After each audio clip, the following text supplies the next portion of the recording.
आप देख रहे हैं वीके न्यूज। मैं हूं सुनील राउत। आज मध्य प्रदेश में मोहन सरकार में कैबिनेट मंत्रियों का शपथ ग्रहण हो गया। 28 मंत्रियों ने शपथ ली और इसे संयोग ही आप कहिए कि कमलनाथ सरकार ने भी 25 दिसंबर के दिन ही शपथ ग्रहण मंत्रियों का हुआ था।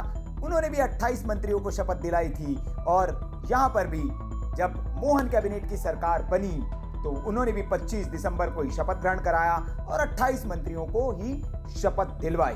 लेकिन इस शपथ ग्रहण से पहले एक तस्वीर ऐसी सामने आई जो सोशल मीडिया पर खूब धूम मचा रही है, तहलका मचा रही है और खूब वायरल हो रही है।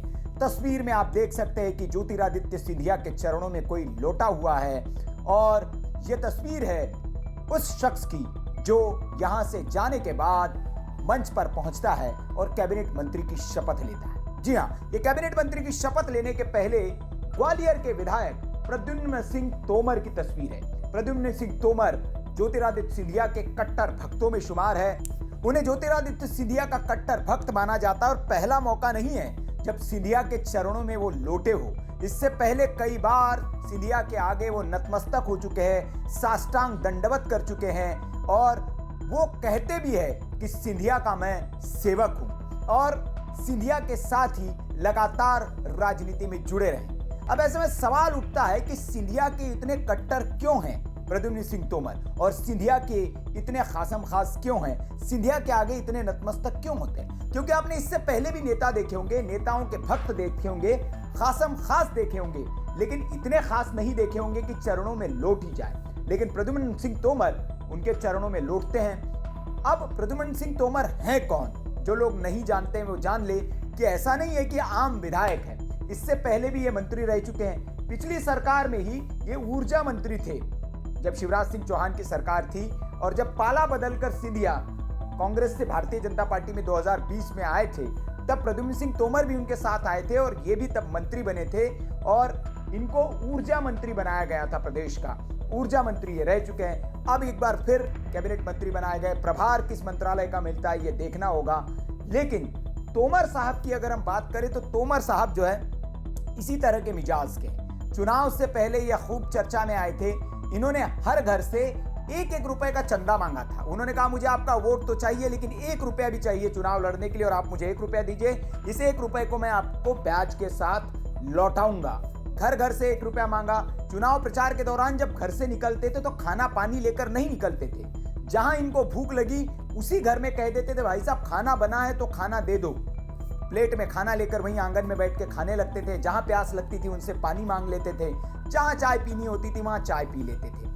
ऐसा नहीं कि सिर्फ चुनाव के दौरान करते। 5 साल प्रद्युम्न सिंह तोमर साहब इसी रंग में, इसी मूड में रहते हैं। कभी उन्हें टॉयलेट से गुजरे और टॉयलेट अगर गंदा नजर आया तो खुद ही टॉयलेट चमकाने लग जाते हैं। गंदा नाला नजर आया तो नाले में कूदकर खुद ही सफाई करने लग जाते हैं। और कोई हाथ ठेले वाला व्यक्ति अगर बुजुर्ग उन्हें हाथ ठेला ढकेलते हुए दिखता है तो उसकी पीड़ा अगर इनसे नहीं देखी जाती तो खुद ही हाथ ठेला धकेलते हुए उसे मंजिल तक पहुंचा देते हैं। तो इस तरह के वीडियोस इनके सामने आते रहते हैं और ये काम वो कर चुके हैं। हॉस्पिटल एक बार गए, वहां का टॉयलेट इन्हें गंदा दिखा तो खुद ही इन्होंने फिनाइल डाला और चमकाने में जुट गए थे। बड़े चर्चा में आए थे। सड़कें शहर के खराब थी जब, तो इन्होंने कहा जब तक सड़कें बंद नहीं जाएंगी मैं चप्पल पाँव में नहीं पहनूंगा, जूते चप्पल, और सड़क न होने का दर्द क्या होता है जनता का उसको मैं महसूस करूंगा, तो पाँव में चप्पल पहनने से मना कर दिया। तो इस तरह की इनकी जो है व्यक्तिगत छवि जो है वो है और व्यक्तिगत इसी तरह के वो एकदम आम जनता के बीच में रहने वाले नेता है। और अगर इनके राजनीति की बात करें तो 1984 में इन्होंने राजनीति की शुरुआत की थी छात्र जीवन से, जब सिंधिया ने पहला अपना चुनाव लड़ा था ग्वालियर से ही। तब सिंधिया का प्रचार इन्होंने युवा नेता के बतौर पूरी कमान संभाली थी और प्रचार किया था। तभी से सिंधिया के साथ कनेक्ट है। उसके बाद 90 से 2000 के बीच में ये युवक कांग्रेस के सचिव रहे। प्रदेश के युवक कांग्रेस का मौका मिला सिंधिया की वजह से इनको। और उसके बाद 2008 में पहली बार इनको टिकट मिला कांग्रेस से, तो जयभान सिंह पवैया जो भारतीय जनता पार्टी के बड़े नेता हैं उनको इन्होंने चुनाव में हराया। अगले चुनाव में 13 में टिकट मिला तो 13 में भी जयभान सिंह पवैया को हराया। फिर 2018 में टिकट मिला तब भी जयभान सिंह पवैया को हराया। और फिर अब इस बार भारतीय जनता पार्टी से ही वो चुनाव मैदान में थे, तो इस बार भी उन्होंने चुनाव जीता। तो लगातार चुनाव जीतते आते हैं और इसीलिए जीतते हैं क्योंकि जनता के बीच रहते हैं, जनता के बीच काम करते हैं। तो ये वो प्रद्युम्न सिंह तोमर है और इनकी तस्वीरें ऐसी कई आपको मिल जाएंगी कि सिंधिया के चरणों में वो सीधे लेट ही जाते हैं। तो आज कैबिनेट में शपथ ग्रहण तो हो गया, लेकिन केंद्रीय मंत्री के चरणों में एक कैबिनेट मंत्री मध्य प्रदेश का लेटते हुए देखकर ये बहुत सुर्खियों में रही। हालांकि सिंधिया ने इनको तुरंत उठाया, उसके बाद सिंधिया ने इनको गले लगाया और गले लगाकर उनको बधाई दी कि आप मंत्री बनने वाले हैं। उसके बाद अगर हम 18 की बात करें तो कमलनाथ सरकार में भी मंत्री रह चुके, फिर शिवराज सरकार में भी इनको मौका मिला था।